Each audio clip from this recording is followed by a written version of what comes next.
And joining us now is Jamil Jaffer, the founder and executive director of the National Security Institute, to talk a little bit more about this. Good morning. Thank you so much for joining us here on Morning Rush.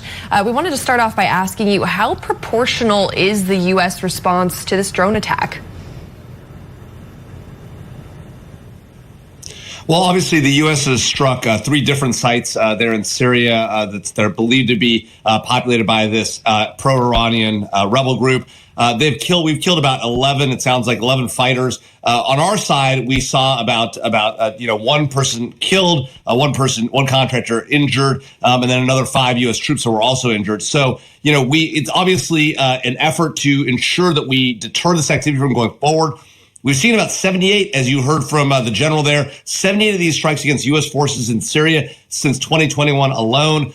So this is obviously an increasing tempo and concern for the small amount of U.S. forces that are in the region. We only have about 600 troops in Syria at this time. And as we heard Maura tell us, and you just talked about during that House Armed Services Committee hearing Thursday, the commander did talk about those attacks being done by proxies. Do we know who these proxies are and where they are exactly? So the groups haven't been named in this particular instance, but we know in the past Iran operated in Iraq through groups like Kataib, Hezbollah, and Ansar al-Haq. So it's possible it's one of those groups, but we know it's an Iranian-aligned group because we know this was an Iranian-made drone that was used in this attack. Now, our attacks have been conducted against Syrian, these Iranian-aligned forces in towns like Deir ez-Zor, as well as a couple of towns near the Iraqi border. So these are known as hotbeds of ISIL support. So it's no surprise that Iranian proxy fighters are there as well, seeking to push back against the forces that we support, as well as the ISIL forces that are still present in the region. And what is this attack going to do to an already tense relationship between the U.S. and Iran? Well, it seems like it can't decrease the tensions for sure. Obviously, we have a tough situation with Iran. They continue to support proxy groups throughout the region, conducting terrorist attacks. We know that they are increasing their enriched uranium supplies in a potential effort to eventually build a nuclear weapon. And so Iran is, and of course we know about how they treat their own people. We've seen the protests about the killing of Masa Amini. So obviously Iran is not a good actor in the region. We are seeing some interesting activity now with the Saudis apparently entering some amount of rapprochement with Iran. So that's obviously concerning as well, since they've been a key part of our coalition against Iran. So this cannot make things better. The Iranians have to realize that their attacks on U.S. forces, their proxy-based efforts, are going to continue to create problems for them, not just against the United States, but against the entire region as they continue to stoke these fights and try to expand their authority and role in the region. And Jamil, we're learning from U.S. commanders that Iran has the largest drone force in the Middle East. And the question begs, how did this happen and where are they getting these drones from?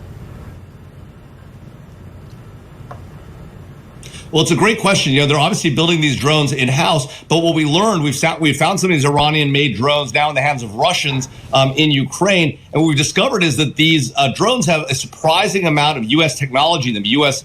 Chips and the like, and so obviously there is some amount of diversion. These things are things that are barred under U.S. sanctions against Iran. So we've got to figure out where this diversion is happening, how to try and lock that down. But of course, the Iranians are going to get access to these chips potentially from China and the like. And so part of the concern is that they're developing these capabilities in-house. And remember, as part of the nuclear deal we did with Iran, the UN sanctions on conventional arms to Iran have gone away. And even though the U.S. backed out of that agreement, other countries did implement it, and the UN did remove those sanctions. So other countries can supply Iran with conventional weapons, which is obviously concerning. And of course, this does also beg the question. I definitely am, wondering what the move is here. We know there's roughly 900 U.S. troops in Syria. Given this attack, do you think more troops will be sent to the region, or will troops be removed? Yeah, that's a great question. I think President Biden did the right thing here by pushing back and seeking to take the fight to the adversary. For too long, we've accepted these casualties.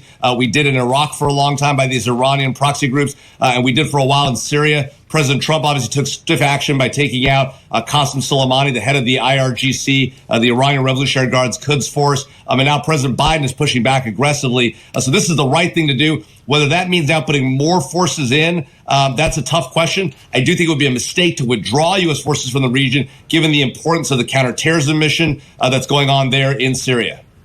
Jamil Jaffer, the founder and executive director of the National Security Institute, thank you so much for joining us this morning. We will check back in with you again.